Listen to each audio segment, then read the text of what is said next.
Bonjour à tous et bienvenue dans cette nouvelle édition des Matins du Sénat pour suivre aujourd'hui l'audition de Rémi Heitz, le procureur de la République de Paris. Il était auditionné cette semaine dans le cadre de la révision de l'ordonnance de 1945 relative à la justice des mineurs. Il a beaucoup été question de la délinquance dans la capitale, des mineurs, notamment ceux qui sont non accompagnés. À Paris, le nombre de leurs déferments est passé de 1500 à 3000 entre 2015 et 2019, ce qui est assez considérable, a commenté Rémi Heitz. Sans plus attendre, direction la salle de la Commission des lois pour suivre cette audition préparée pour Public Sénat par Alice Bardot et Louis Mollier-Sabet. Monsieur Rémi Heitz, procureur de la République de Paris, nous a rejoint. Il est accompagné de Madame Groual, vice-procureure.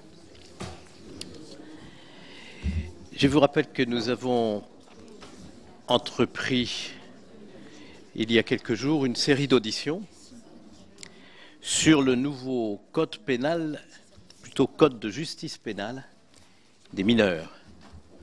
Vous savez que contre le vote du Sénat, le gouvernement a obtenu du Parlement une habilitation pour prendre par ordonnance les dispositions de ce code. Et s'agissant évidemment d'une question extrêmement sensible pour la protection de la jeunesse, mais aussi pour la lutte contre la délinquance, nous estimons qu'avant même d'être saisis de la loi de ratification de ces ordonnances, il nous faut prendre un petit peu de recul. Et c'est la raison pour laquelle nous avons demandé à de hautes personnalités connues pour leur expertise dans ce domaine de bien vouloir nous éclairer. La séance de ce matin est donc une séance très importante puisque le procureur de la République de Paris est parmi nous. Monsieur le procureur de la République, notre pratique, vous la connaissez depuis longtemps, elle consiste à donner la parole aux personnes que nous entendons et ensuite mes collègues, s'ils le souhaitent, et si vous en avez la possibilité, vous poseront un certain nombre de questions ainsi qu'à vous-même, Madame la vice-procureure. Et donc, si mes collègues sont prêts, je vais vous donner la parole. Il me semble que beaucoup d'entre eux sont déjà prêts, presque tous. Est-ce que je peux donner la parole à Monsieur Heitz? Monsieur le procureur, vous avez la parole. Merci, Monsieur le Président, Mesdames et Messieurs les sénateurs.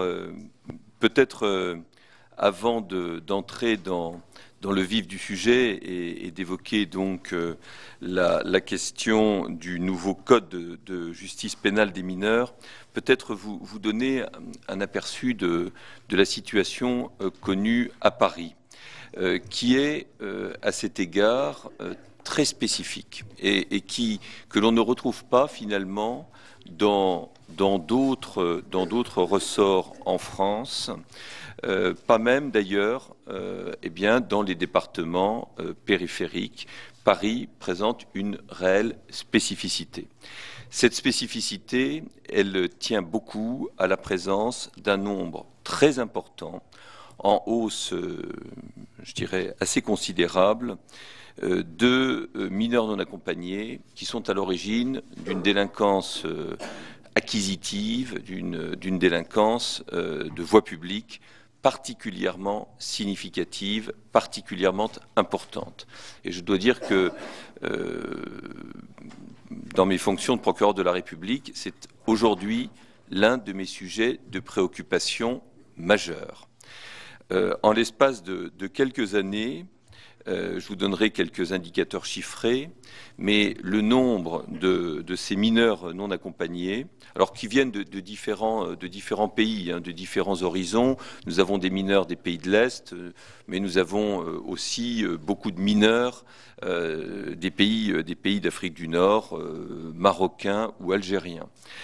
Pour la nationalité qu'ils déclarent, parce que souvent, nous n'avons pas d'éléments d'identification très précis. Je vous donnerai quelques éléments chiffrés, mais pour vous donner un ordre de grandeur, entre 2015 et 2019, le nombre des déférés au parquet, dans cette catégorie, est passé de 1500 à 3000. donc ce qui est assez considérable. Et par rapport à ces mineurs non accompagnés, eh bien, nous sommes assez, il faut le dire, nous sommes assez impuissants. Nous avons le sentiment, eh bien, que l'intervention policière, judiciaire, eh bien, se heurte véritablement à une forme d'impuissance, on peut le dire, puisque malheureusement, nous sommes face à des mineurs qui sont des multiréitérants, des multirécidivistes, et quand j'évoque ce nombre de défèrements, je peux vous dire que certains sont déférés plusieurs fois par semaine, les mêmes, au parquet. J'ai vu parfois des mineurs dont la garde à vue était levée en début de week-end et qui étaient traités par le magistrat de permanence du week-end pour avoir été réinterpellés, puisque ces mineurs, eh bien, ont jouissent d'un sentiment d'impunité, malheureusement extrêmement fort. Pour autant qu'ils soient mineurs d'ailleurs, puisque nous avons une véritable difficulté pour établir leur identité.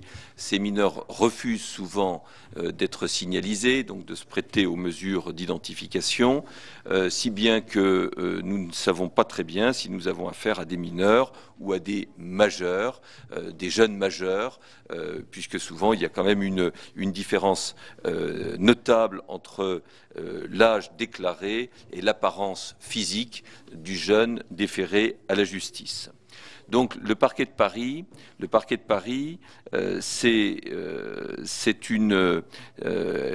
notamment la section des mineurs du parquet de Paris, c'est une entité qui gère une masse et un flux tout à fait considérable, plus de 40 000 appels par jour, plus de 13 000 gardes à vue, et donc ce nombre de mineurs déférés extrêmement important, plus de 4 000, 4 333 en 2019, un chiffre en très nette augmentation donc sur les 5 dernières années, avec sur ces 4 333, 65%, donc même plus, maintenant ce chiffre a augmenté, 68% de mineurs non accompagnés, donc avec pratiquement un doublement de ces chiffres en moins de 5 ans.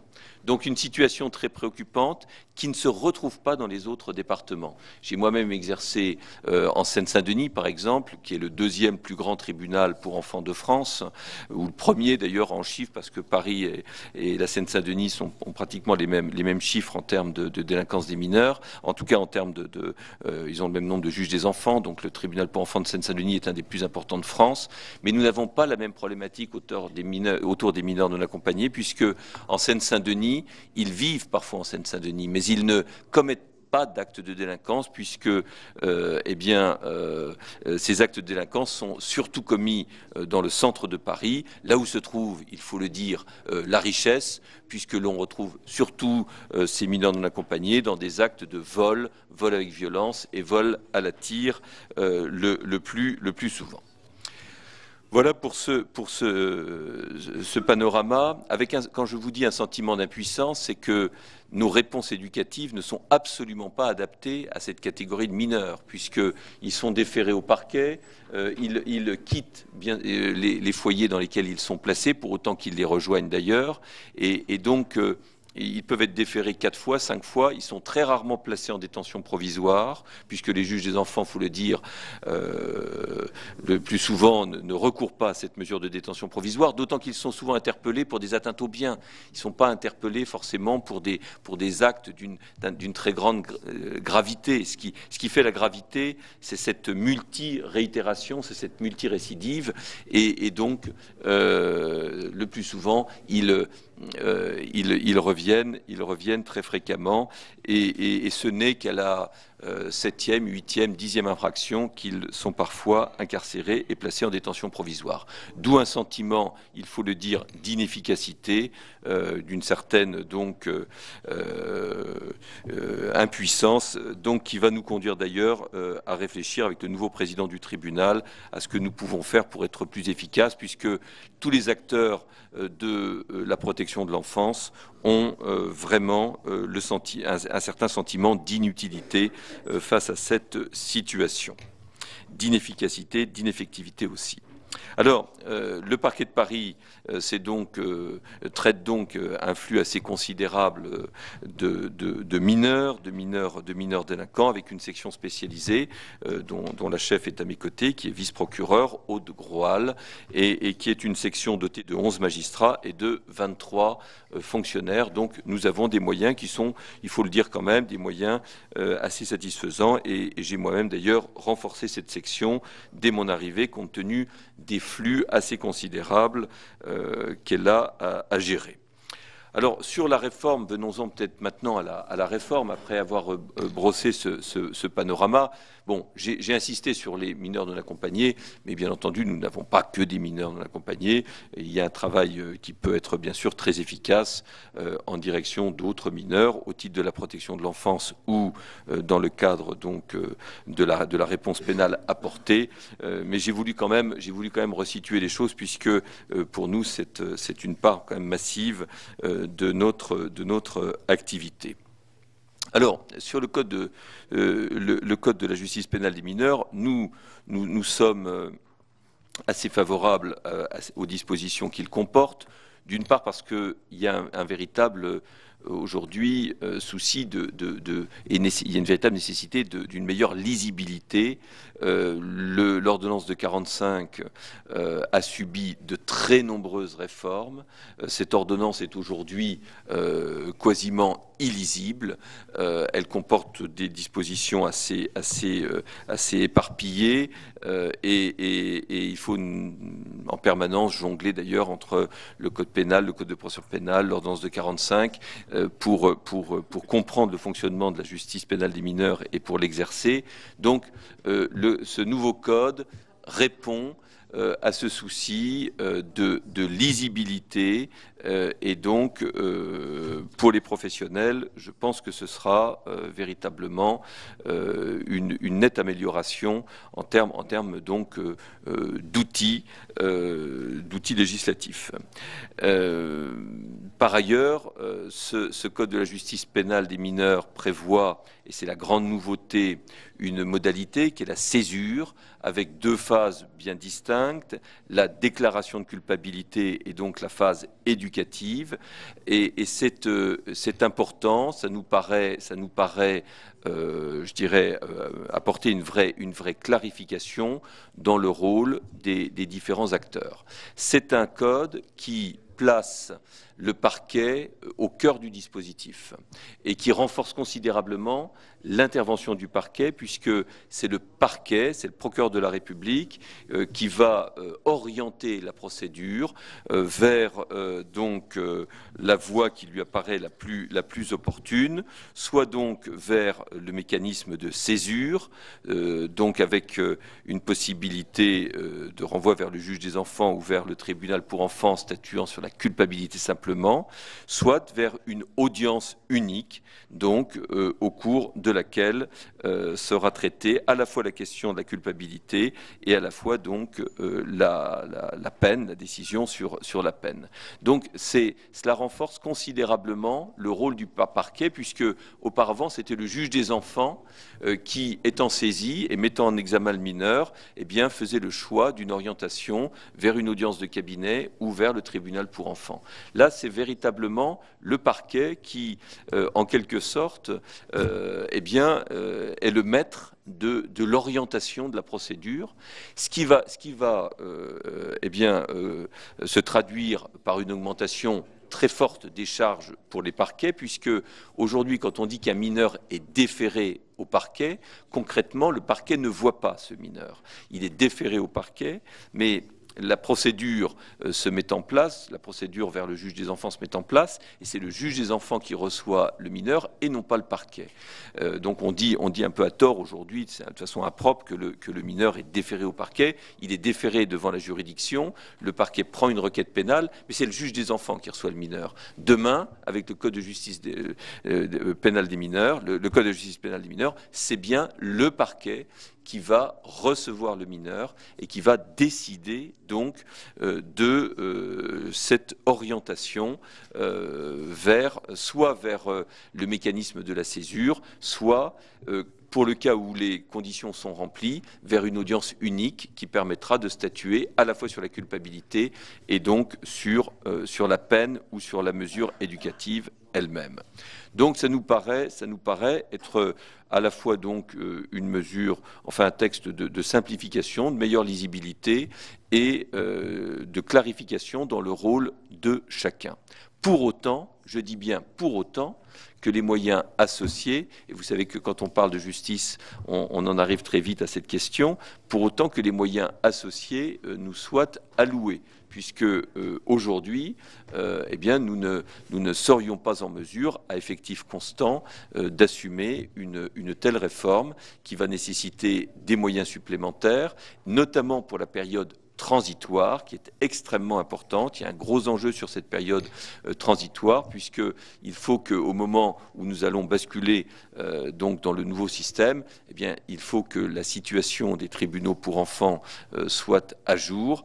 Elle ne l'est pas actuellement. Et je dois vous dire d'ailleurs que ce qui se passe actuellement aujourd'hui dans les tribunaux, avec notamment la grève, le mouvement de grève des avocats, ne fait qu'obérer une situation qui est déjà compliquée, qui est déjà fragile, puisque vous savez qu'un mineur ne peut pas être jugé en l'absence d'un avocat. Et aujourd'hui, eh bien, les tribunaux pour enfants tournent à vide, en quelque sorte, puisque les audiences sont renvoyées, les mineurs sont reconvoqués, mais les mineurs ne sont pas jugés actuellement, à défaut d'avocats, dans la plupart des dossiers, puisque la plupart des dossiers sont quand même des dossiers dans lesquels il y a une commission d'office, dans lesquels il y a une mise en place de l'aide juridictionnelle. Et donc aujourd'hui, les tribunaux pour enfants voient leur fonctionnement quasiment paralysé à Paris depuis un mois. Et même davantage d'ailleurs, puisque auparavant, les tribunaux pour enfants ont bien sûr subi les effets de la grève des transports au mois de décembre. Donc une situation qui est compliquée, que nous avons évaluée, et nous avons demandé des moyens pour faire face à cette période transitoire, avec au moins un magistrat du parquet supplémentaire, au moins un juge des enfants supplémentaire également. Ces moyens devraient nous être alloués par la Cour d'appel, donc pour résorber notre stock et pour arriver à une situation à peu près à jour pour mettre en place donc cette réforme. Voilà ce que je pouvais vous dire brièvement. Alors, sur la nouvelle procédure de jugement, nous restons avec notre difficulté autour des mineurs non accompagnés, parce que pour ces mineurs non accompagnés, nous ferons le choix très probablement de l'audience unique, puisque le mécanisme de la césure n'a que peu de sens, puisque les mineurs ne se représentent plus. Donc, avoir deux phases, une phase de déclaration de culpabilité, une phase de jugement pour des mineurs qui sont, je dirais, rétifs à toute prise en charge éducative et qui échappent encore une fois au système, ça paraît assez vain.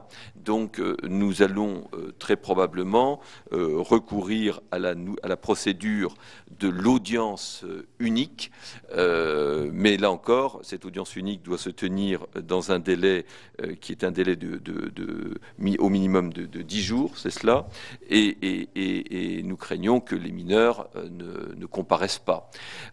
Nous avons aussi un autre sujet important autour de cette procédure de l'audience unique, c'est que je vous rappelle que dans le Code de la justice pénale des mineurs, elle ne peut être mise en place que s'il y a déjà des antécédents, et notamment des antécédents éducatifs, c'est-à-dire pour des mineurs qui ont déjà fait l'objet de réponses pénales, et avec des seuils de peine encourue pour les 13-15 ans de 5 ans et pour les 16-18 ans de 3 ans. Mais encore faut-il, pour connaître ces antécédents, que nous ayons, que le parquet, comme le tribunal, dispose d'un dossier partagé, d'un dossier unique de personnalité.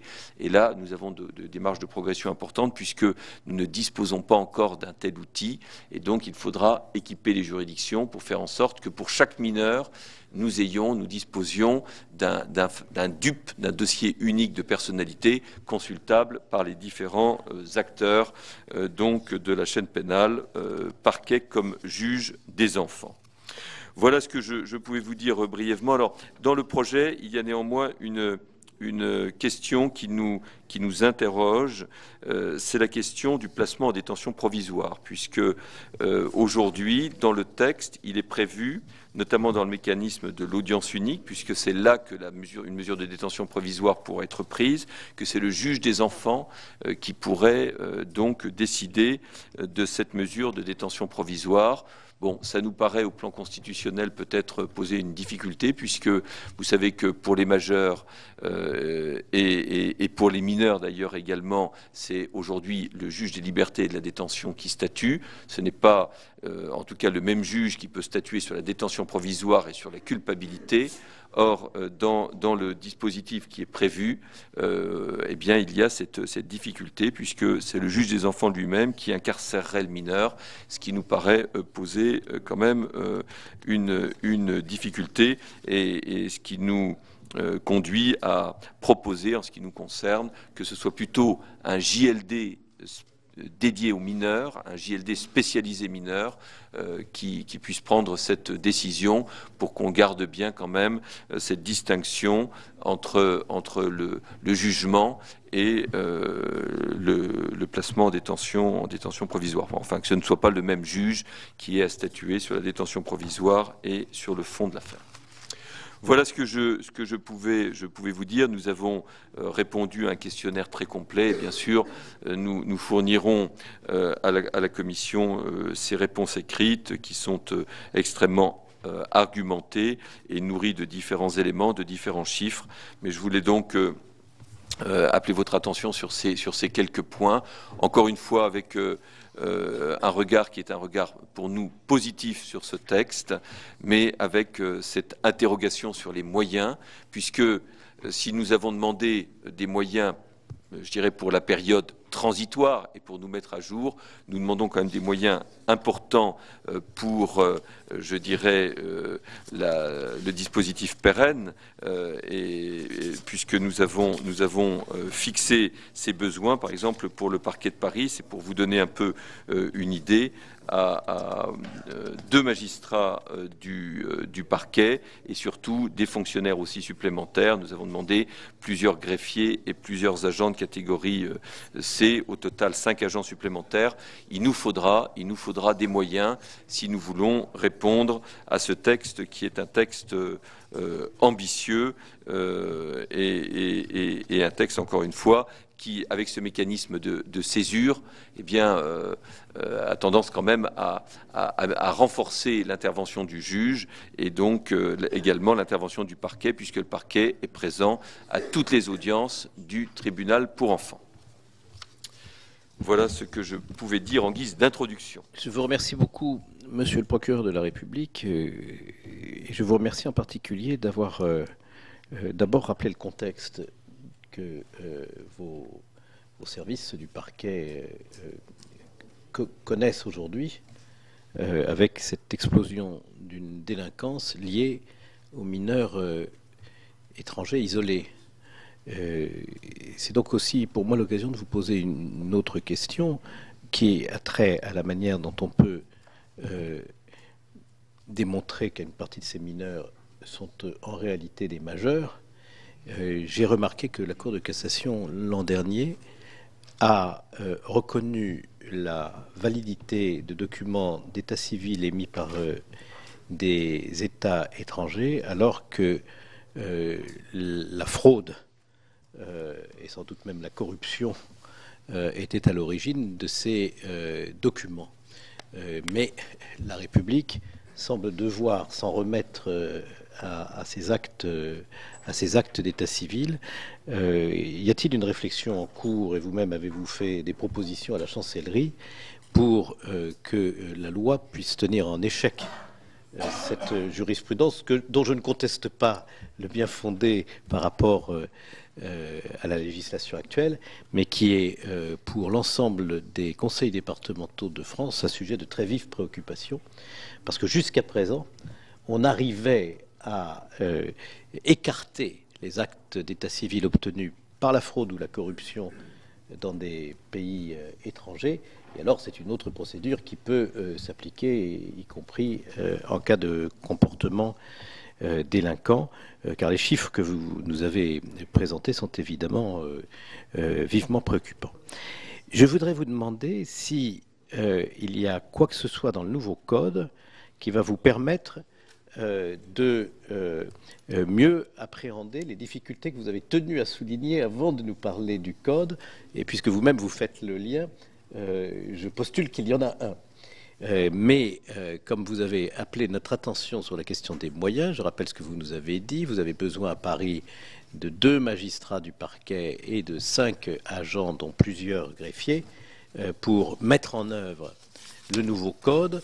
Je suppose qu'il faut appliquer à ce chiffre un coefficient 10 au moins pour avoir une appréciation des besoins nationaux, parce que le parquet de Paris est évidemment le plus important avec celui de Bobigny, mais il y a tous les autres parquets de France. Ça ferait 20 magistrats, 50 greffiers et agents de greffe. Est-ce que la chancellerie a pris en compte dans son budget pour 2020, et j'espère dans les budgets suivants, cette nouvelle charge qui vient s'ajouter à beaucoup d'autres qui vous ont été imposées au fil des années? J'observe que la justification du nouveau code, plutôt la justification de faire un code, est une justification qui s'impose véritablement à tous les praticiens.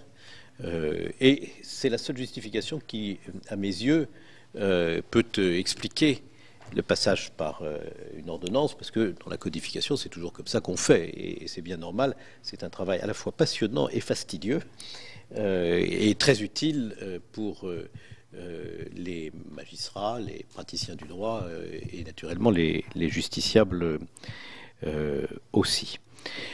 Voilà les premières observations et questions que je voulais vous poser. Si vous le permettez, je vais donner la parole aux collègues qui l'ont demandé. Comme ça, vous répondrez en une seule fois. Très bien. Et bien sûr, madame, vous avez la parole en temps de besoin. Je n'ai pas besoin de le dire, bien sûr. Madame L'Herbier. Monsieur le Président, Monsieur le Procureur, dans le Nord, ça ne va pas fort bien non plus en matière de justice des mineurs, notamment justice concernant les mineurs non accompagnés aussi. J'étais très longtemps administrateur d'un foyer, la Spren, qui couvre tout le Nord, où il y a de nombreux foyers d'enfants, judiciaires et assistance éducative. Et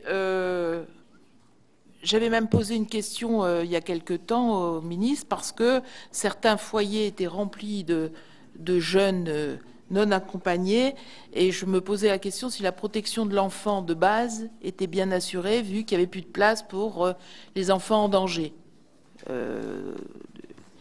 Alors, ce qui m'a intéressé aussi, c'est dans vos propos, vous nous parliez que ces enfants pouvaient être issus d'Algérie et du Maroc.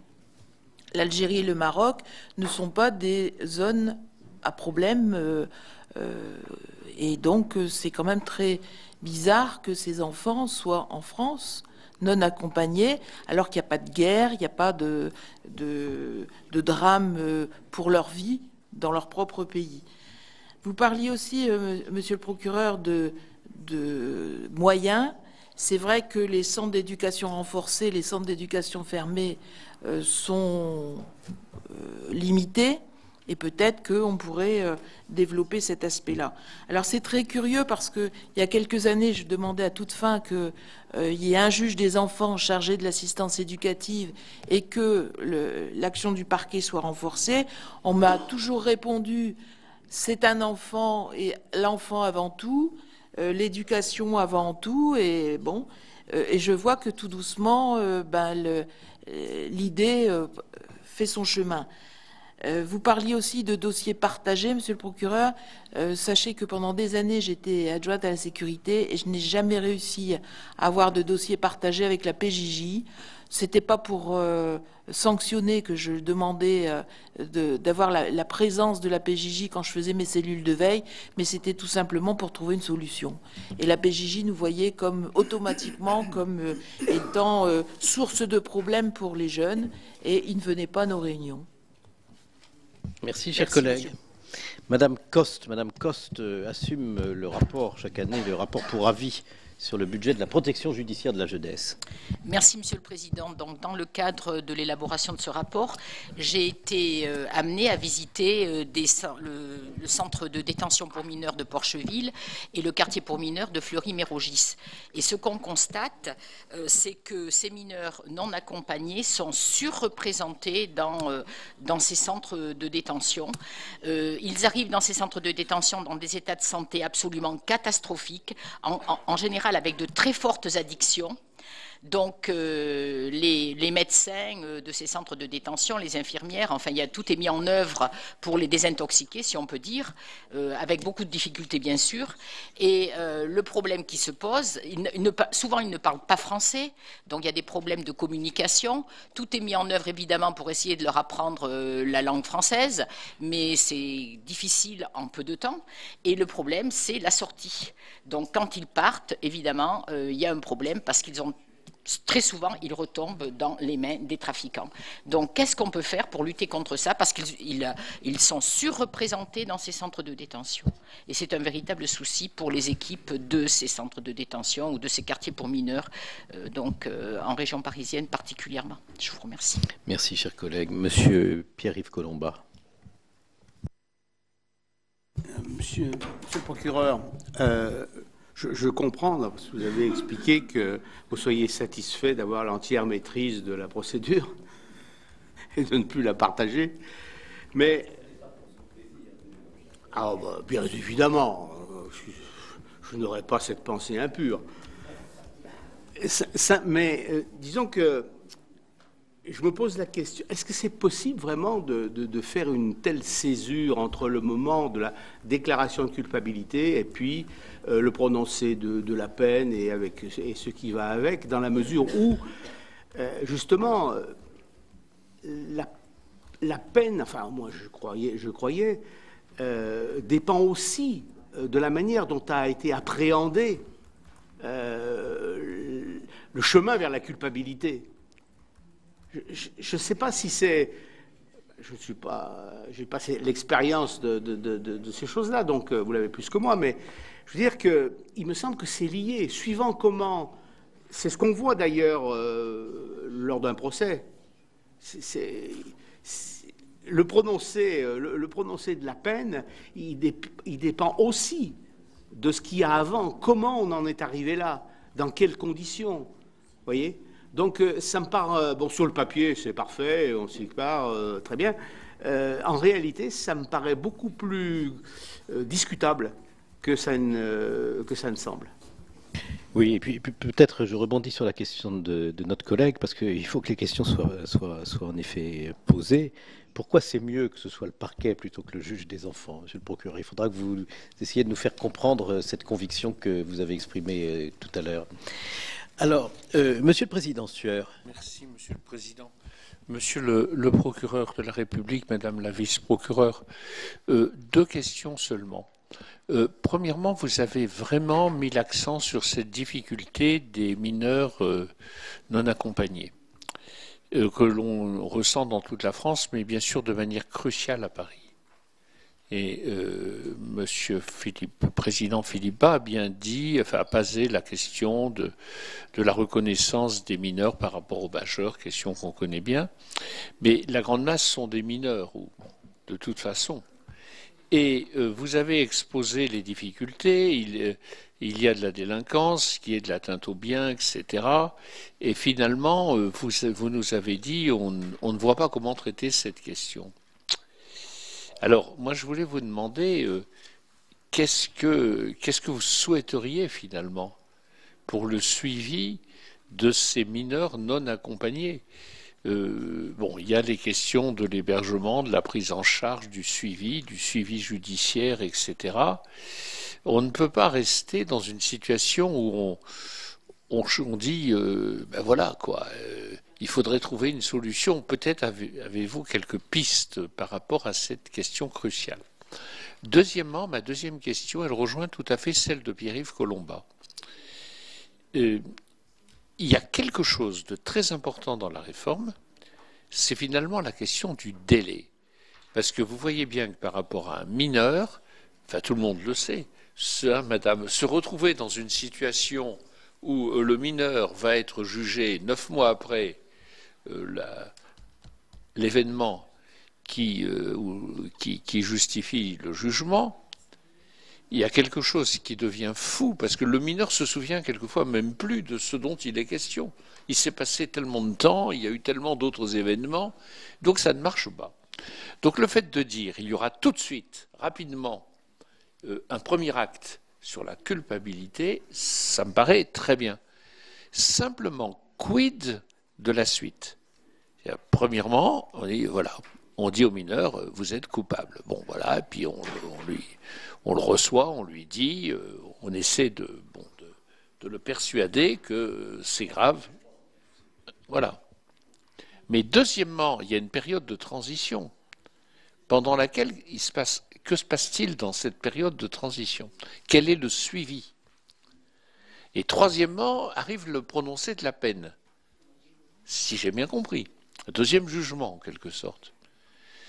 Est-ce que ça ne va pas être aussi abstrait, surtout s'il ne se passe rien entre l'étape 1 et l'étape 2?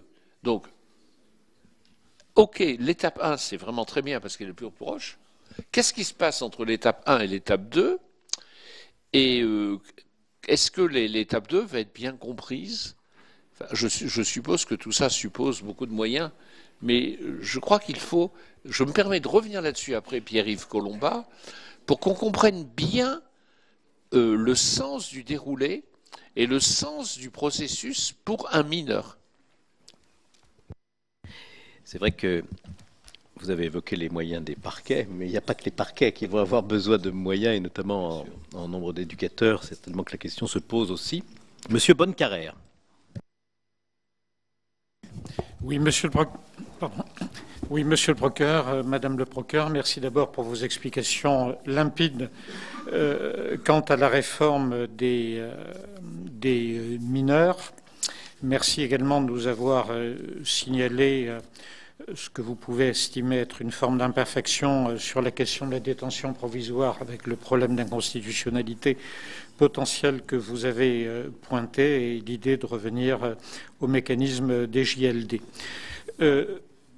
Vous avez un peu en ligne directrice de vos propos insisté avec une franchise qui vous honore sur l'impuissance et l'inefficacité. Entendre évoquer l'impuissance de la justice par le procureur de Paris, premier parquet de France, n'est quand même pas un petit sujet. Et comme l'ont exprimé mes collègues, notre question naturelle est de vous demander quels seraient vos conseils, vos avis, vos pistes pour remédier à une inefficacité que la société ne peut ni de près ni de loin envisager. À l'intérieur des pistes que vous pourriez nous tracer, j'aurais souhaité que vous fassiez un petit focus sur deux des points que vous avez évoqués dans votre intervention, qui me sont apparus comme une des difficultés que vous rencontrez, qui concerne d'une part le dossier unique de personnalité et d'autre part la question de l'identification. Sur le dossier unique de personnalité, quel est le problème ? Est-ce que c'est un problème de type CNIL, de connexion informatique ? Est-ce que cela fait partie des joies des chantiers informatiques de la chancellerie? Est-ce que c'est la problématique du lien avec les départements qui ne fonctionneraient pas ou avec la PJJ, comme l'a évoqué ma collègue tout à l'heure? Quels sont les voies et moyens d'une solution pour le dossier unique des personnalités dont vous aspirez à pouvoir bénéficier? Deuxième question plus précise, la question de l'identification à laquelle vous avez fait référence en indiquant qu'elle ne fonctionne pas. Est-ce que nous devons comprendre que d'une certaine manière, les mineurs bénéficient d'un droit à la non-identification, si je puis formuler les choses ainsi? Est-ce que, au contraire, vous faites référence au problème de non-coopération avec les pays origines qui vous privent des moyens de cette identification? Et si oui, quels sont les liens que vous pouvez entretenir avec, du moins pour Paris, la préfecture de police pour essayer de traiter cette question de la relation avec les pays étrangers? Je ne sais pas du tout comment les choses fonctionnent. Nous savons que la justice est traditionnellement très attentive, ce que l'on peut comprendre, à la séparation des pouvoirs. Le monde de la justice et le monde de la préfecture de police doivent être assez distincts. Pourtant, si on veut aussi pouvoir travailler non seulement sur l'identification, mais sur des perspectives de retour, je suppose que les deux mondes doivent se parler. Comment se parlent-ils? Peuvent-ils se parler mieux? Merci de vos éléments de réponse. Merci, chers collègues, de ces questions tout à fait intéressantes. Monsieur François Bonhomme. Merci, Monsieur le Président. Oui, Monsieur le procureur, merci d'abord de votre franc-parler. Je dois dire que j'ai été assez abasourdi de la franchise avec laquelle vous êtes exprimé sur un phénomène qui n'est pas nouveau maintenant, qui a plusieurs années et qui s'aggrave, me semble-t-il, d'année en année, et les chiffres que vous avez donnés le semblent le confirmer. Je crois que ce diagnostic est quand même très important parce que je ne connais pas d'autres domaines où l'impuissance publique et l'impunité totale font aussi bon ménage et alimentent auprès de chacun une espèce d'effroi, consterné, abasourdi, et finalement on reste et impuissant, spectateur, j'allais dire, face à ce phénomène. Une fois qu'on a dit cela, mais encore faut-il le dire, j'aimerais avoir quelques précisions sur... D'abord, est-ce qu'on n'a pas, au bout du compte, quand même, aujourd'hui, une vision quelque peu encore irénique, masquée par l'ordonnance de 45 qui est toujours brandie comme une espèce de totem, en dépit des modifications qui sont intervenues, vous en avez parlé, et de l'illisibilité qui s'en est découlée, parce que les enfants ou les adolescents peuvent aussi être un facteur de trouble et parfois de risque et de danger pour la société, ce qu'on a du mal parfois à admettre. Et j'ai donc une première question. Est-ce que vous pouvez parler de la complaisance de certains pays d'origine qui sont ou peu coopératifs, voire parfois qui peuvent presque passivement organiser des filières?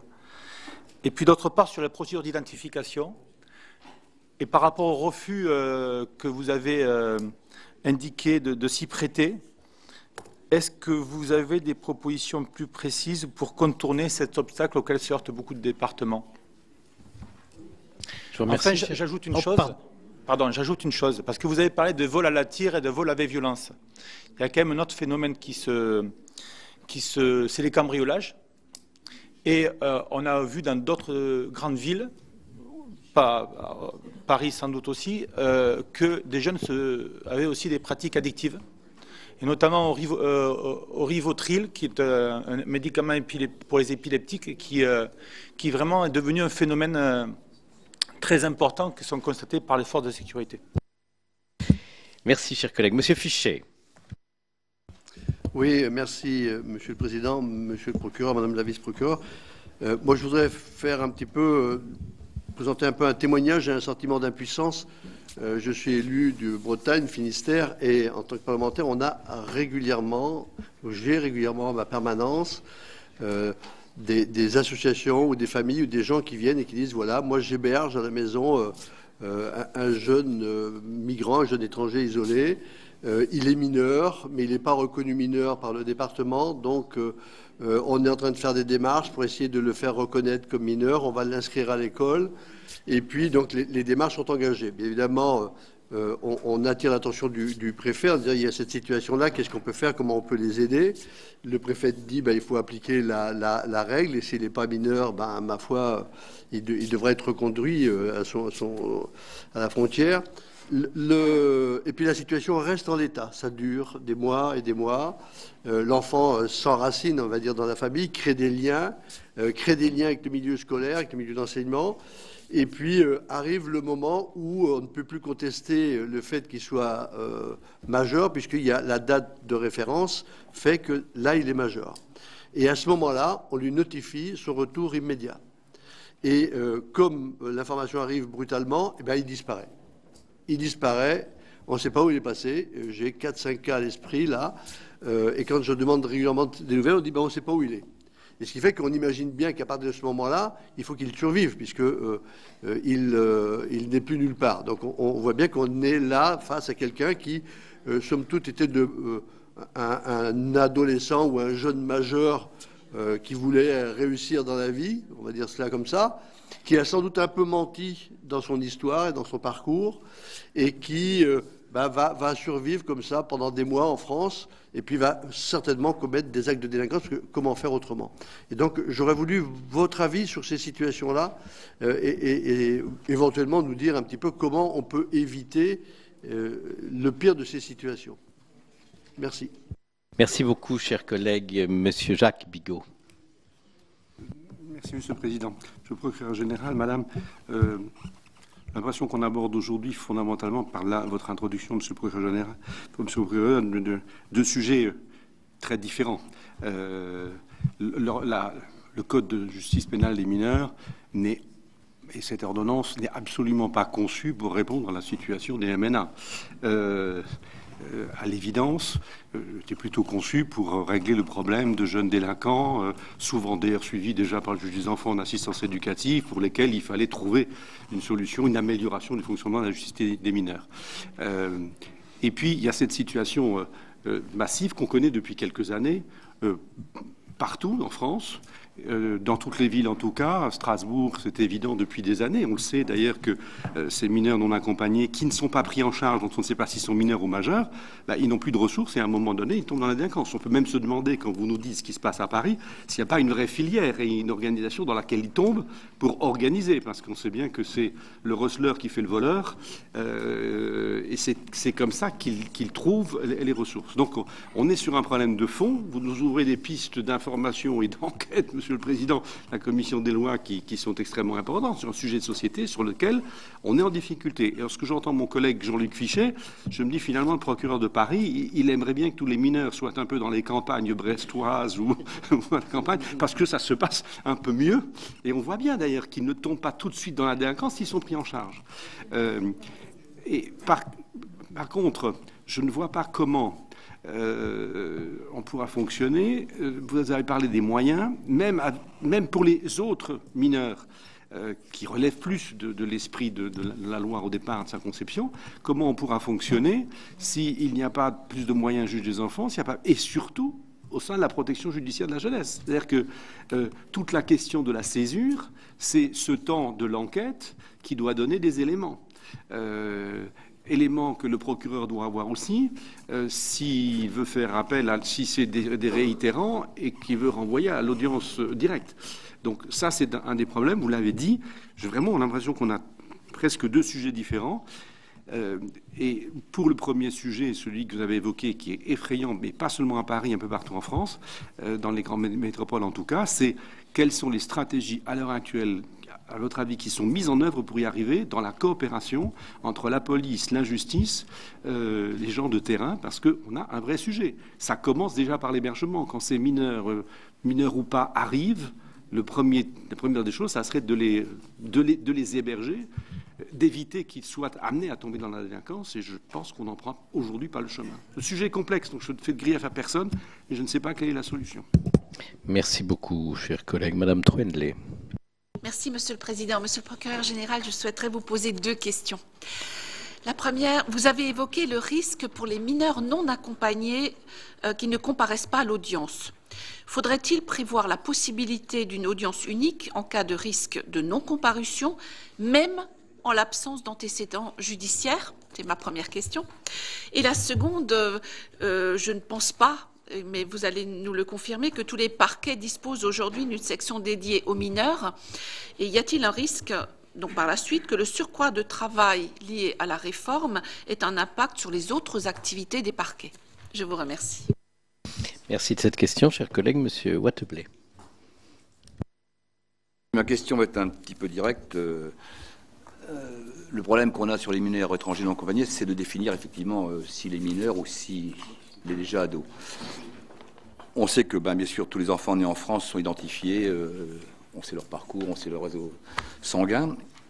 Et je me demande, avec les moyens modernes, comment ça se fait qu'on ne met pas une mise en place pour ces mineurs tout à fait correcte pour justement identifier leur âge. On est quand même au XXIe siècle, on est en train de parler de bioéthique, de choses... et là, on n'est même pas capable aujourd'hui de définir, parce que le vrai problème, c'est de savoir un peu comment l'âge de ces mineurs, ça a déjà une certaine grille de lecture. Il faut commencer par le b.a.-ba, à mon avis. C'est de savoir d'où ils viennent, si on peut, et surtout leur âge. Au moins, on aura des bases. Au moins identifier dans la même grille de lecture que tous les citoyens français. Ce serait peut-être une première approche. Merci, cher collègue. Monsieur Leroy. Oui, monsieur le procureur, vous avez véritablement précisé la situation actuelle de façon on ne peut plus explicite. Mais vous avez aussi précisé que notre système de mesures éducatives n'est plus adapté, voire dépassé face à la situation actuelle de la délinquance des mineurs. Or, dans l'air du temps, la tendance est à l'exonération de la responsabilité des mineurs de 13 ans. Cependant, on constate que les mineurs de moins de 13 ans sont fréquemment auteurs de crimes ou de délits parfois très graves pouvant aller jusqu'à l'homicide. Le mineur d'aujourd'hui n'est plus le mineur de 45. Les statistiques de la délinquance et de la criminalité des mineurs le démontrent sans conteste. Monsieur le procureur, à votre avis, doit-on poursuivre dans cette voie? Doit-on abaisser ou augmenter l'âge de la responsabilité des mineurs? Merci, cher collègue. Eh bien, monsieur le procureur de la République, vous avez une moisson de questions abondante et je vous laisse le soin de présenter vos réponses. Merci, Monsieur le Président. Merci, Mesdames et Messieurs les sénatrices, sénateurs, de toutes ces questions très riches. Je vais les reprendre une par une et je laisserai Madame Groual compléter en essayant, bien sûr, de vous apporter des réponses assez synthétiques. Tout d'abord, Monsieur le Président, en effet, vous posez la question des moyens. Des moyens pour cette réforme, il en faudra. Je ne suis pas à la direction des services judiciaires, je ne peux pas vous dire ce qui est prévu actuellement. Je sais qu'il nous est annoncé des moyens pour nous mettre à jour, et ces moyens sont les moyens en magistrats placés de la Cour d'appel. J'espère, et je le souhaite, que des postes soient localisés par la chancellerie pour mettre en place cette ambitieuse réforme. Sans cela, nous ne pourrons y faire face. Avec M. Colomba, vous posiez aussi une question importante. Finalement, le parquet trouve là un rôle dans ce code, de ce nouveau code, un rôle renforcé. Alors pourquoi c'est mieux finalement que ce soit le parquet plutôt que le juge des enfants?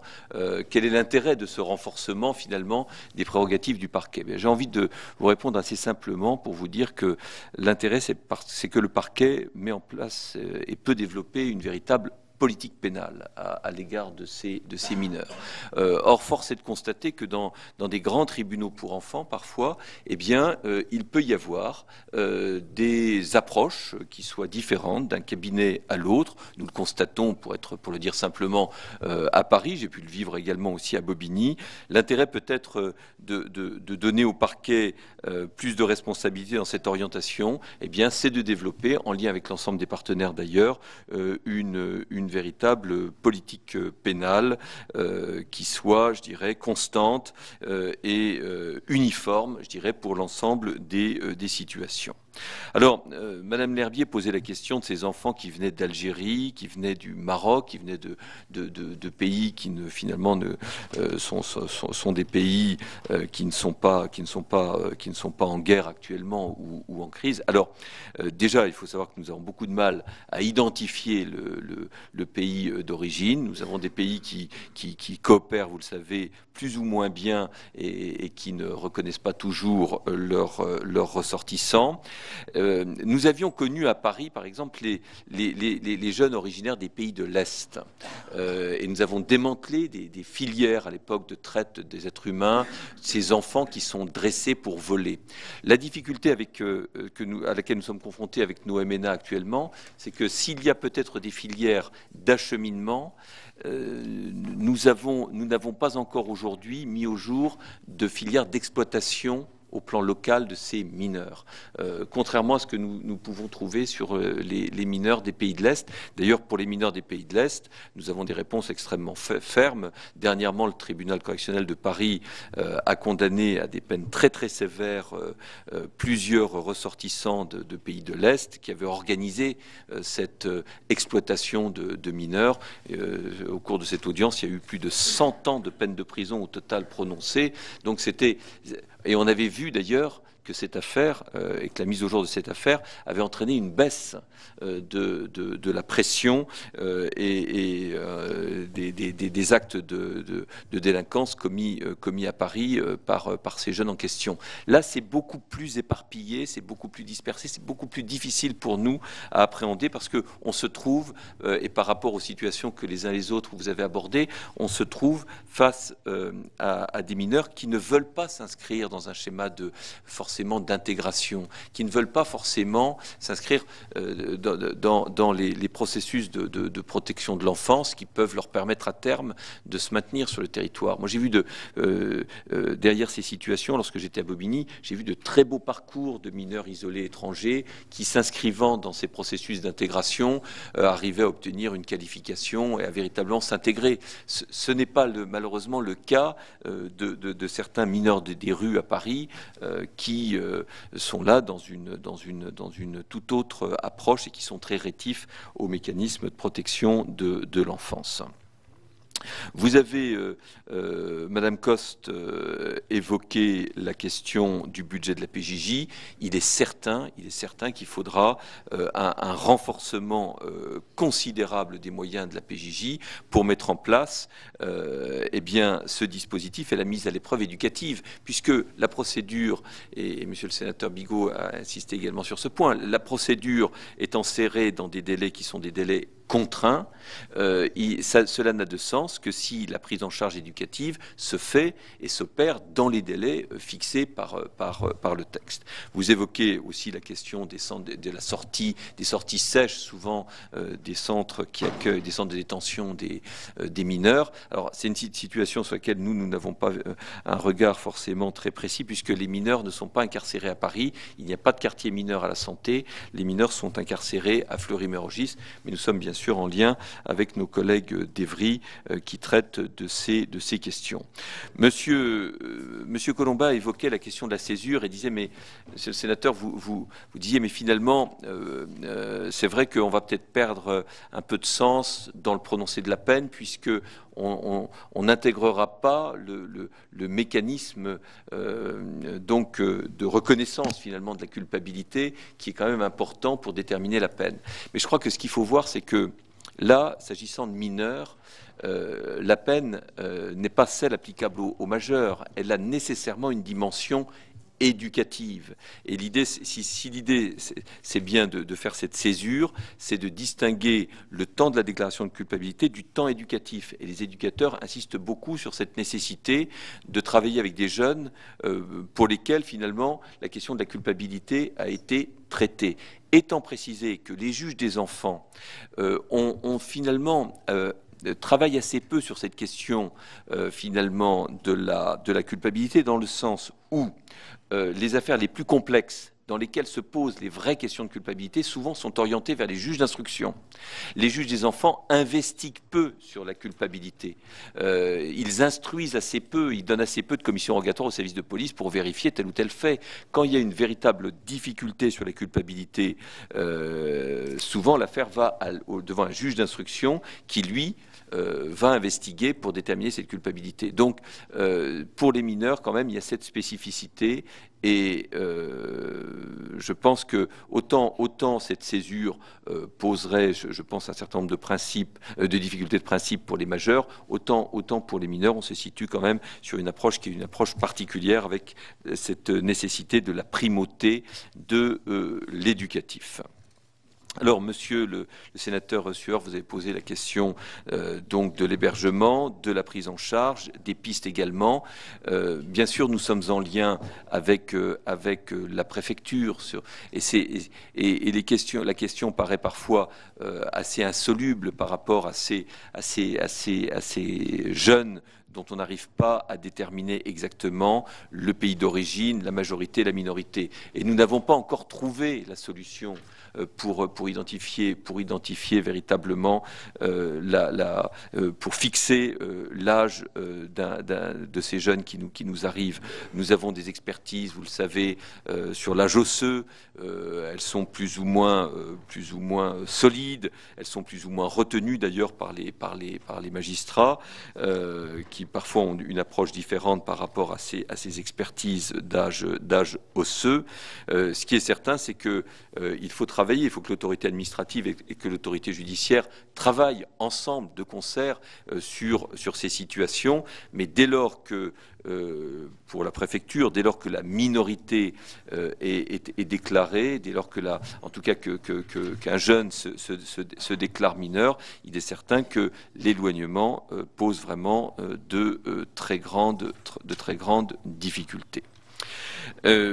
Pour répondre à la question donc de Monsieur Bonnecarrère, la question donc de l'identification, bien sûr, je l'ai déjà évoqué, est importante. Il y a la question du dossier unique de personnalité. Là, il faut que nous mettions en place l'ingénierie utile pour avoir ce dossier unique de personnalité. C'est à la fois un sujet informatique, puisqu'il faut que nous ayons une application. Il faut que les textes existent déjà. Ce DUP existe déjà dans les textes. Il faut maintenant que nous ayons une application informatique et une application informatique partagée qui puisse être alimentée par les différents acteurs et qui puisse être consultée. Ce n'est pas insurmontable, ce n'est pas l'obstacle le plus important. Mais aujourd'hui, c'est absolument déterminant puisque cela va conditionner le recours à l'une ou l'autre des orientations que j'ai présentées brièvement. Vous évoquiez aussi sur l'identification les relations avec les pays étrangers. Alors nous avons bien avancé avec certains pays, notamment avec le Maroc. Le Maroc, dont les autorités consulaires ont pu entrer en relation au stade de la garde à vue avec certains mineurs et ça a pu avoir des effets positifs.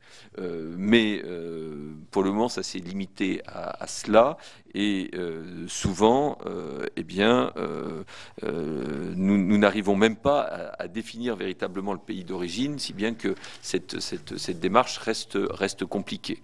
Elle reste compliquée et puis elle est lourde, puisqu'elle est lourde pour la justice, mais elle est lourde également pour les services de police, parce que faire intervenir les autorités consulaires durant le temps très court de la garde à vue, c'est quelque chose nécessairement de difficile et de complexe. Et encore une fois, il faut bien sûr au préalable bien définir le pays d'origine concerné.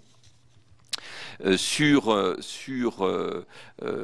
réponds là aussi également à la question de Monsieur le sénateur Bonhomme, qui a repris donc les termes de découragement, d'impunité. C'est vrai que cette impunité, je pense, est réelle chez les mineurs, et souvent d'ailleurs, les services de police ne font que la constater eux-mêmes. C'est un découragement pour tous les acteurs de la chaîne pénale. Je n'ai pas parlé des services de police, mais les services de police sont aussi confrontés bien sûr à cette difficulté. Alors l'ordonnance de 45, vous avez évoqué le terme de totem. Je crois que L'avantage de cette réforme aussi, c'est peut-être de tourner cette page et de repartir sur des bases nouvelles, avec un code qui s'inscrive aujourd'hui quand même dans les problématiques actuelles et qui ne soit pas aussi daté, puisque l'ordonnance de 45 à maintenant va fêter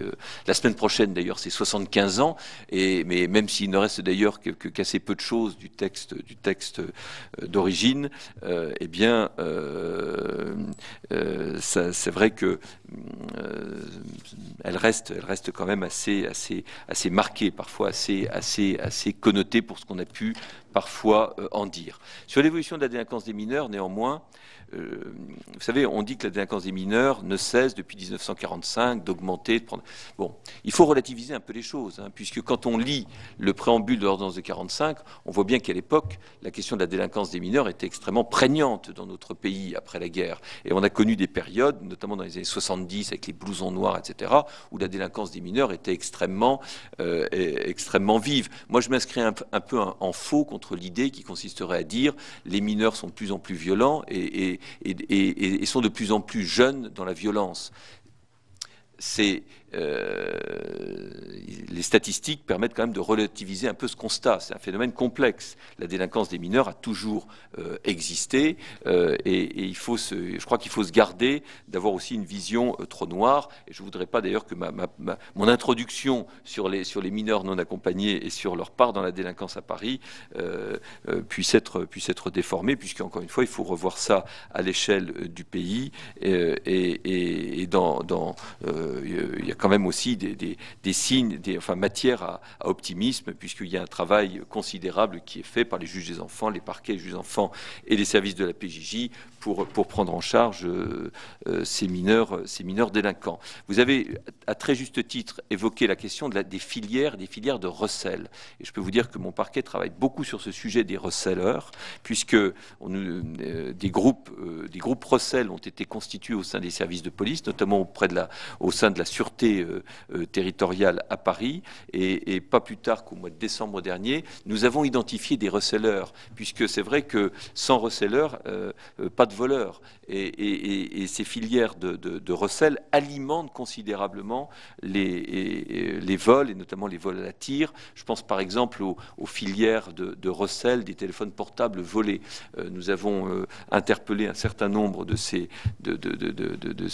auteurs de recel, et je pense que ça peut là être un vrai levier efficace pour décourager les auteurs de vol qui ne trouveraient donc plus à recycler immédiatement le produit de leur vol. De même que pour les cambriolages, nous avons identifié dernièrement un réseau de trafiquants de passes Vigic qui en fait fournissaient les passes Vigic à des jeunes et souvent à des mineurs. Et ça aussi, ça a été, je pense, une action tout à fait intéressante et importante, puisque vous l'avez mentionné, c'est vrai qu'on trouve les mineurs dans des faits de vol à la tire, mais on les trouve aussi maintenant associés à une délinquance assez grave, et notamment à des vols avec effraction. Monsieur Fichet, donc Monsieur le sénateur Fichet a évoqué la question de la politique immigratoire. Alors là, ce sont des sujets qui dépassent un peu la justice et et sur lesquels là je n'ai pas forcément de réponse, mais la problématique est quand même bien posée. Pour ce que mentionnait en effet Monsieur le sénateur Bigot, je crois qu'il faut en effet être clair. Et c'est une réponse quand même que je vous dois, puisque c'est une question centrale qui revient dans toutes vos interrogations, en quoi ce nouveau texte va finalement répondre à la question extrêmement sensible des mineurs non accompagnés. Et vous avez raison, monsieur le sénateur, de dire que ce texte n'est pas conçu pour répondre spécifiquement à cette difficulté, puisque on va être confronté dès lors lorsqu'on va utiliser l'audience unique, on va être confronté au problème de la comparution des mineurs non accompagnés. Et même si nous avons maintenant des possibilités de détention, de requérir la détention provisoire dans ces cas-là, la détention provisoire n'est pas la panacée. On ne va pas remplir nos prisons, nos établissements de mineurs non accompagnés sur des courtes peines.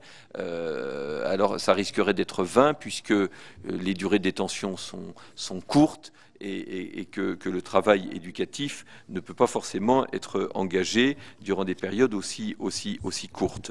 Mais néanmoins, ce texte permet quand même, avec l'audience unique, d'avoir des délais courts, des délais plus circonscrits, et durant cette audience unique, d'avoir à la fois la déclaration de culpabilité et la peine après une éventuelle mesure de détention provisoire. Donc, même si ce texte n'est pas la panacée pour répondre à la question des mineurs non accompagnés, ce texte offre une possibilité qui est quand même intéressante et que nous utiliserons au parquet de Paris dans le cadre de notre politique pénale. Mais vous l'avez dit, bien sûr, ce texte ne pourra donner des résultats que si nous disposons de moyens supplémentaires, puisque la procédure est insérée dans des délais.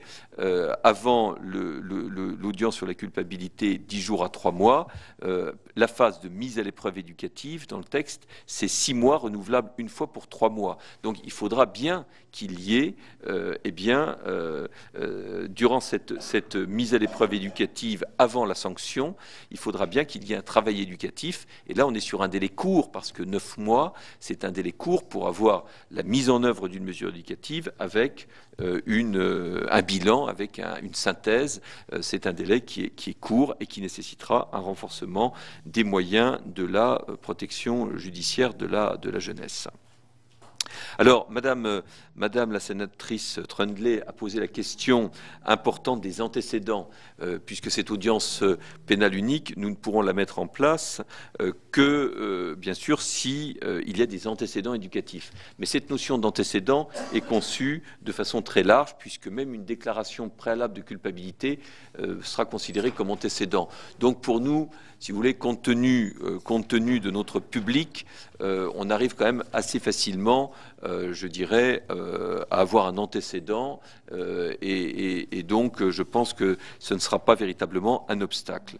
Alors, sur le risque, je dirais, concernant l'activité globale des parquets, là, on revient à la question des moyens. Il est certain que nous ne pouvons pas tout faire. L'année 2020 est une année extrêmement riche déjà en réformes, puisque nous avons à mettre en place la loi de programmation donc du 23 mars 2019, et que nous avons notamment tout le bloc peine de cette loi à mettre en œuvre, ce qui constitue un travail considérable. Donc nous aurons nécessairement besoin de moyens supplémentaires, de juges des enfants, de substituts des mineurs. Nous aurons aussi, moi j'insiste sur ce point, puisque aujourd'hui, les parquets aujourd'hui sont revenus quand même à une situation convenable. Nous sommes pratiquement tous les parquets sont revenus à des effectifs qui sont bien orientés, bien situés. Nous sommes quasiment, pour ce qui nous concerne, à l'effectif au parquet pour ce qui concerne le parquet de Paris. Mais nous avons des besoins en greffe, puisque ces réformes donc reposent sur des circuits qui sont relativement complexes. Nous aurons besoin de greffiers, d'agents administratifs pour enregistrer les procédures, pour aux différentes étapes tenir les audiences, puisque, comme vous le voyez maintenant, nous aurons 2 audiences du TPE sur la culpabilité et sur la sanction. Ça renforce nos besoins en effectifs de greffiers, et il est certain que si nous n'en disposons pas, nous serons amenés à faire des choix de priorité qui risquent de se reporter sur les autres activités de nos parquets. Sur la question de Monsieur le sénateur Waterblade, c'est la question de l'identification de l'âge. Peut-être que Madame Groual pourra vous apporter une réponse, puisque nous ne savons plus aujourd'hui justement quoi inventer pour sortir de cette difficulté. Vous savez, ces jeunes majeurs qui se présentent comme mineurs, d'ailleurs, je vais vous faire une confidence. Il y a parfois un terme qui les décrit. Nous les appelons parfois les maneurs ou les migeurs. C'est-à-dire que comme nous ne savons plus si ce sont des mineurs ou des majeurs, parfois pour les décrire, nous employons comme ça ces petites facilités de langage parce que c'est vrai qu'on a souvent des décalages importants entre l'apparence physique et l'âge déclaré. Donc là, Madame Groal, qui a une véritable expertise et qui a mis en place un PV de détermination de l'âge, pourra vous apporter une réponse plus technique. Sur la question, enfin pour finir, Monsieur le Sénateur, bonjour. Pour la question de l'exonération des mineurs des 13 ans, l'âge de la responsabilité des mineurs, là, moi, je dois dire que ce n'est pas de mon ressort, ce n'est pas à moi de vous donner un éclairage sur cette question, mais je pense qu'on a aujourd'hui quand même un système qui est relativement équilibré. Moi, je pense que avec ce double seuil, ce triple seuil d'ailleurs, bon, la majorité à 18 ans, 16 ans et 13 ans, on arrive aujourd'hui quand même à dégager des solutions qui sont quand même dans l'ensemble bonnes. Il faut quand même bien voir que un mineur de 13 ans reste un enfant qui doit avant tout être protégé et qui ne quand bien même il serait déclaré, parce qu'il n'y a pas d'irresponsabilité pénale pour les mineurs de 13 ans. Les mineurs de 13 ans peuvent être déclarés responsables. Ils ne peuvent pas faire l'objet de sanctions pénales, de peines. Ils peuvent faire l'objet uniquement de mesures éducatives. Mais un mineur de 13 ans reste un enfant. Après, nous avons ce seuil de 16 ans. Moi, les choses là-dessus me paraissent assez équilibrées. Et moi, je serais d'ailleurs assez opposé à l'abaissement de la majorité pénale, comme on a pu parfois en parler, abaisser la majorité pénale à 16 ans. Nous sommes dans un pays développé où nous devons pouvoir apporter des réponses de nature éducative et combiner les réponses pénales et les réponses pénales, les sanctions pénales et les réponses éducatives à notre jeunesse. Et moi, je ne suis pas à cet égard favorable, si vous me demandez mon avis, à la modification des seuils donc retenus par la loi. Monsieur le procureur général, j'avais mené un travail avec Madame Benbassa dans le cadre d'un précédent rapport, et je pense qu'on reste toujours encore aujourd'hui dans la limite de tout ce qu'on peut faire, mais au blocage qui est celui du nombre très important de mineurs qui se retrouvent dans des établissements pénitentiaires pour mineurs, mais qui sont en détention provisoire et qui finalement, en étant dans cette situation où ils ne sont pas encore condamnés, refusent pour la plupart d'entre eux d'entrer dans un dispositif de prise en charge éducative. Et quand on voit un petit peu la sociologie, le niveau scolaire de ces jeunes-là, on perd énormément de temps, même si vous comptez réduire le temps avant jusqu'à la condamnation, enfin entre le temps de la détention et la condamnation définitive, je pense que ce delta de temps, aujourd'hui pas optimisé, on n'a toujours pas de solution pour le faire demain, mais la PJJ fait ce qu'il faut, les éducateurs font ce qu'il faut, mais il restera toujours ce temps qui ne sera pas optimisé au maximum, malgré le fait qu'il soit pris en charge dans des établissements pénitentiaires pour mineurs. C'était plutôt une remarque que je voulais faire, mais c'est un peu la limite de l'exercice. Alors je vous laisse réagir et après M. Colomba pose une question. Ce qui est certain, c'est que pour cela, la réforme peut avoir un effet positif, puisqu'avec l'audience unique, elle permettra quand même une déclaration de culpabilité, un jugement plus rapide, et elle pourra limiter le temps de la détention provisoire, parce qu'il est certain que la détention provisoire ne se prête pas du tout à la mise en place de mesures éducatives. C'est souvent un temps qui n'est pas forcément un temps utile, alors que pour une personne condamnée, le régime est différent et on peut mettre en place des réponses qui sont beaucoup plus satisfaisantes. Monsieur Colomba. Merci. Je vois que tous les avocats ne sont pas en grève. Je vais assister à un magnifique plaidoyer, mais il n'y avait pas d'attaque. Mais je suis quand même surpris d'un certain nombre de choses. Vous nous avez dit, monsieur le procureur, que seul, finalement, le procureur est capable d'une vraie politique pénal. Je vous cite à peu près. Alors moi, il y a une évolution qui me frappe, c'est que finalement, quand on a des problèmes, enfin au niveau de la chancellerie, il y a des problèmes, il y a des vrais problèmes, puis on donne le bébé au procureur. Bon, on a vu ça avec l'arrivée de la CRPC, qui a prospéré, bon, jusqu'à présent, dans des limites qui sont, bon, que je juge acceptables, alors que j'étais plutôt défavorable au départ, parce qu'il a su limiter, disons, le secteur d'intervention où il n'y avait pas de difficultés. Et puis, progressivement, on a l'impression que, par des procédures dites allégées, etc.,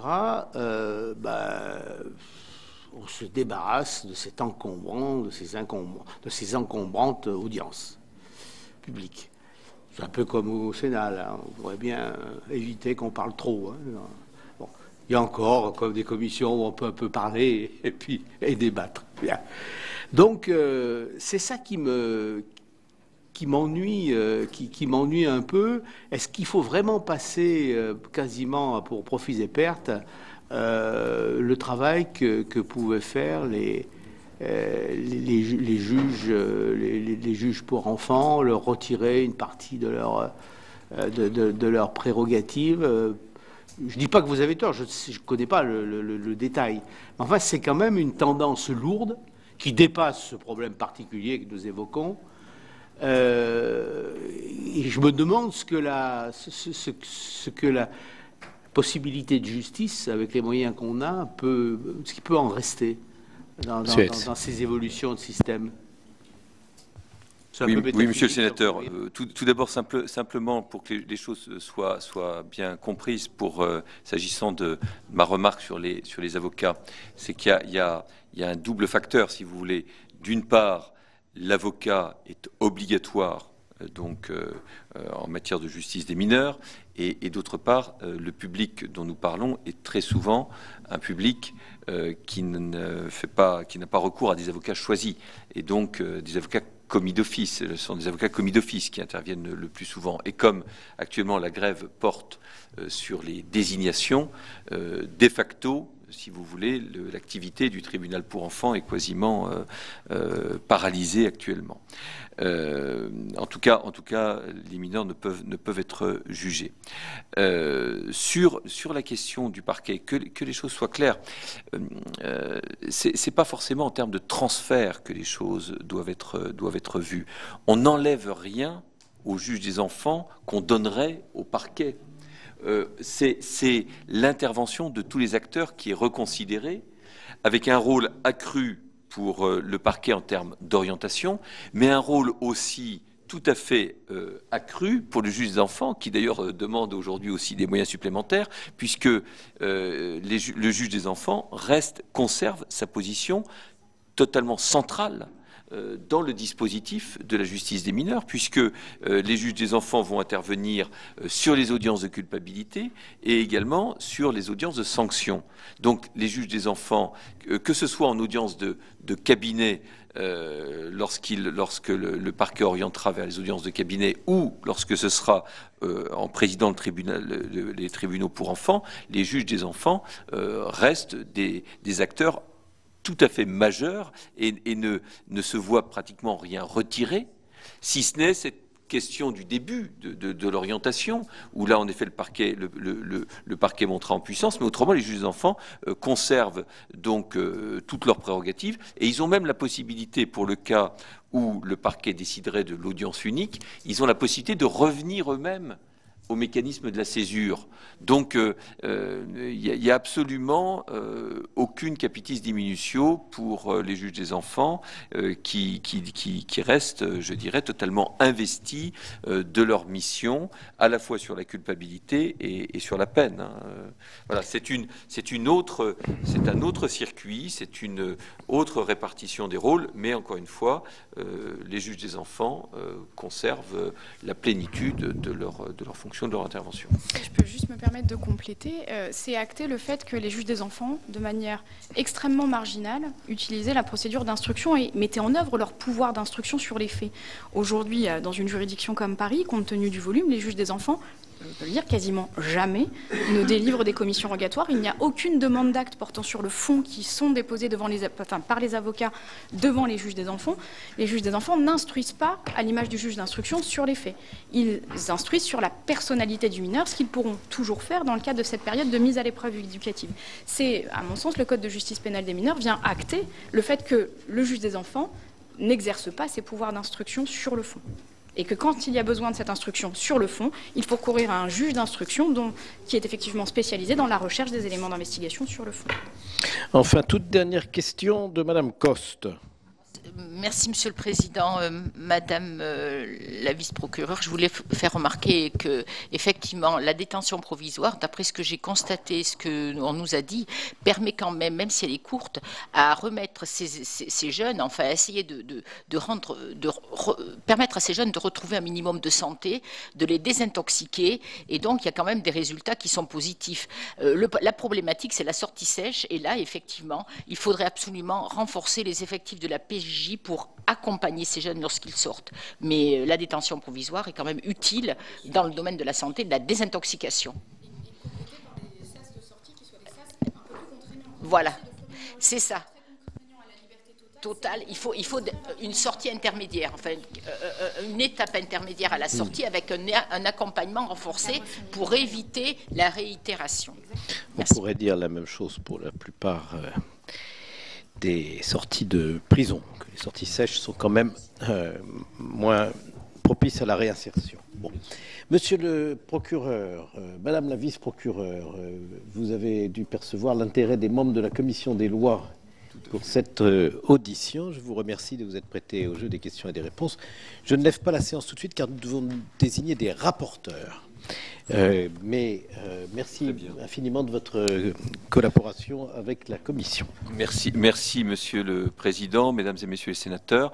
Nous évoquions ce sujet avec Madame la vice-procureure. Si certains d'entre vous d'ailleurs veulent voir comment fonctionne, puisque cette question des circuits est quand même compliquée à appréhender intellectuellement. Si certains veulent venir voir comment la justice pénale des mineurs fonctionne au tribunal judiciaire de Paris, nous vous accueillerons avec le plus grand plaisir. Voilà pour cette audition que vous avez pu suivre sur notre antenne. Pour plus d'informations, vous pouvez lire les articles de la rédaction sur notre site publicsénat.fr. On revient notamment sur cette réforme de la justice pénale des mineurs dans cet article. Vous le voyez, délinquance, la justice impuissante face aux mineurs non accompagnés, selon le procureur de Paris. C'est la fin de cette émission. Merci à vous d'avoir suivi. Très bonne suite des programmes sur les chaînes parlementaires.